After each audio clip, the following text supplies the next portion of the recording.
For my final paper, I learned about how Alaska Native masks tell stories and identified Alaska Native tribes.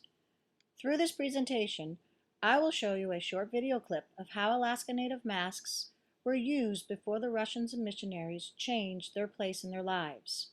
And I'll share with you how contemporary artists keep this art form present in today's world.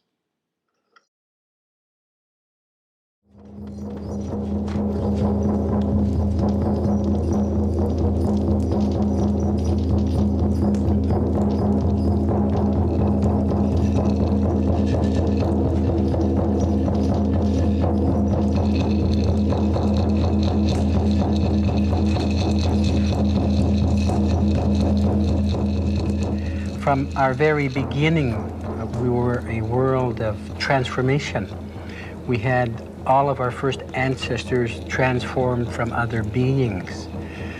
And so from that point on, through our evolution, masks have played an integral part in the things we do, the things we say we stand for, the things we believe in. When we take these masks to dance, they're more than just intricately carved objects. They have a very real significance and symbolism. They relate to a lot of the things we perceive to be in a spirit world that we should acknowledge and understand, because that's where we all head in the final analysis. That's where we're going to be. The masks then become almost like snapshots of endless time.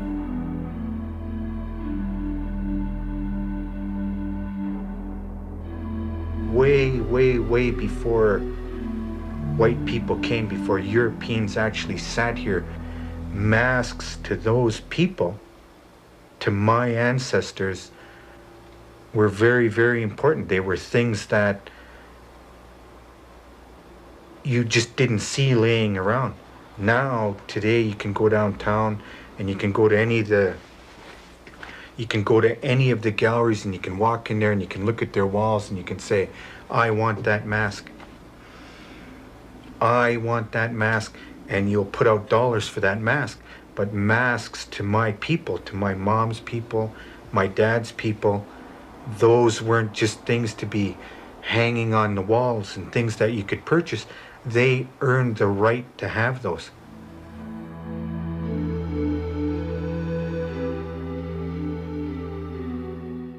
To really get inside the masks, we have to leave the galleries and museums far behind. We have to travel back and explore an age of secret societies and initiations, a time when supernatural creatures stalked the forests and men went in search of cannibal spirits. Amongst the Kwagilth people, one of the great passages of life was to become a hamatsa, a person who had successfully walked the fine line between the world of the living and the spirit realm.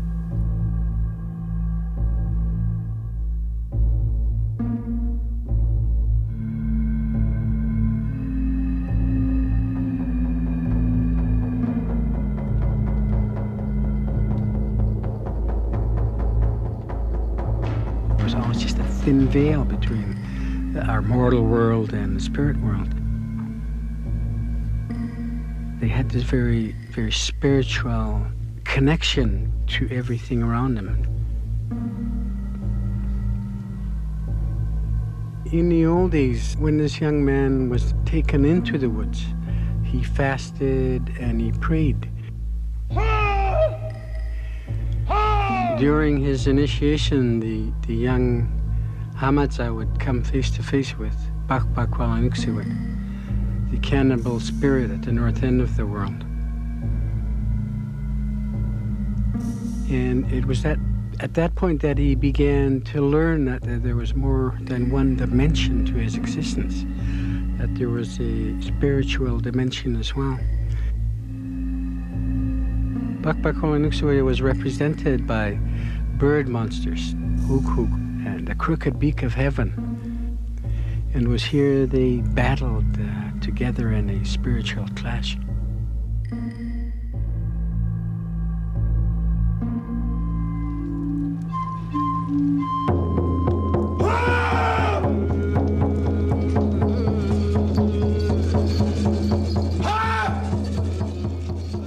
After the initiations in the wilderness were done, there were ceremonies that enticed Hamza to come back.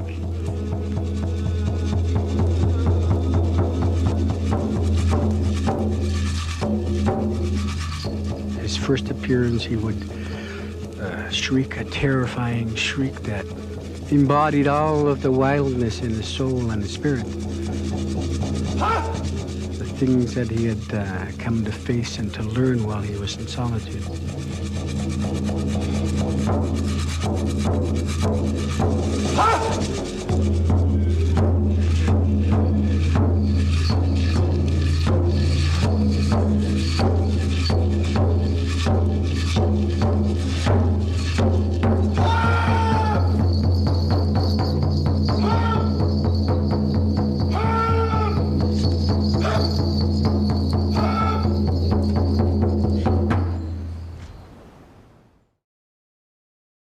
Who are some of the carvers today who keep masks present in our world?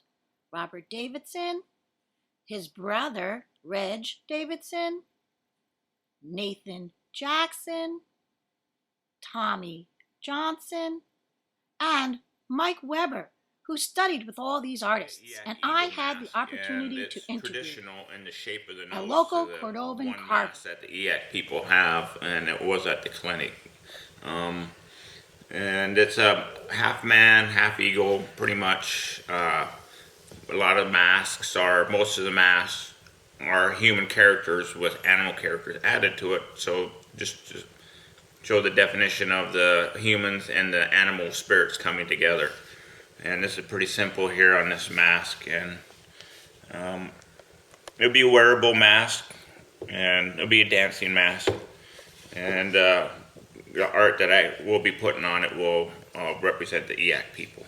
Ah, see, that's my question. Like, how and when did you first learn to carve the mask? Like, who inspired you, or what made you want to learn? That's a simple question. I ended up breaking my neck, and I ended up getting into native politics. And getting into native politics on the native village of EAC, I saw how proud the native leaders were during the meetings.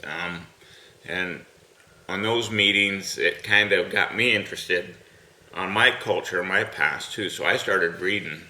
And as I read, I found in one book, it said that if you could have a gift of an ancestor that was once a carver, and it could be handed down, and it could skip many generations, so it's up to you to find it. At that point in time, I was, 38, so I was in the prime of my life, and I was working really hard, and I needed something to keep my hands and my mind busy, and carving was the perfect outlet for me, and it's still working for me. It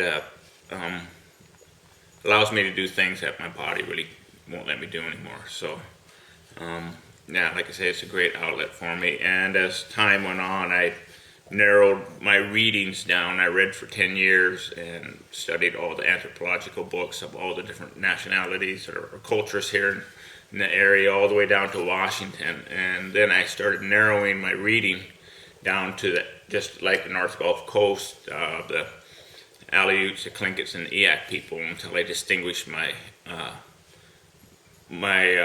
literature. There was nothing really left, except for like college reports that professors done. And then I started, as that 10 years passed and I distinguished all my reading, I started to find different pieces of art that were once here and were taken away to museums or other places, personal collections, and so I ended up replicating them and then trying to get them back on our walls. So that's my lifelong goal, is to find our lost art and to replicate it and stick it on our walls, and or teach it in carving. It is amazing how a block of wood transforms into a mask. This is the beginning process of the making of a nutcracker mask Mike Weber carved for my dance concert last year. It is an example of how contemporary art blends with tradition. This raven mask Mike carved was used this year in a dance at the Cordova Sobriety Festival in November. Mike commented that the dancer chose movements that were representative of the facial characteristics. These contemporary masks are representative of the Tlingit, Haida, and Tsimshian people. Northern masks were generally smaller in size compared to those of the central region, and used paint more sparingly, leaving more wood surfaces exposed. The masks were realistically carved to represent actual people, and very careful detail to real-life facial expressions made them very believable. These masks were intertribal and used as sources of communication between the various tribal divisions of the North. This mask, worn by David Boxley, a member of the Tsimshian dance group from Washington, is wearing a transformative mask during a performance. You can see how theatrical they can get. Things actually moved on top of the mask being so huge. These are examples of contemporary masks used by shamans. Masks used by healers were often discarded after use, or left with their body at burials in fear of contamination or illness. These masks were among the most secret and conservative people. Shaman masks lacked eye holes or had tiny apertures hardly adequate for any vision. It was thought that this aided their internal vision, which was needed to heal the sick. Shaman masks were commonly used in the Tlingit, Haida, and Tsimshian, hardly among the tribes of the central region. Traditionally, masks were often used in potlatches.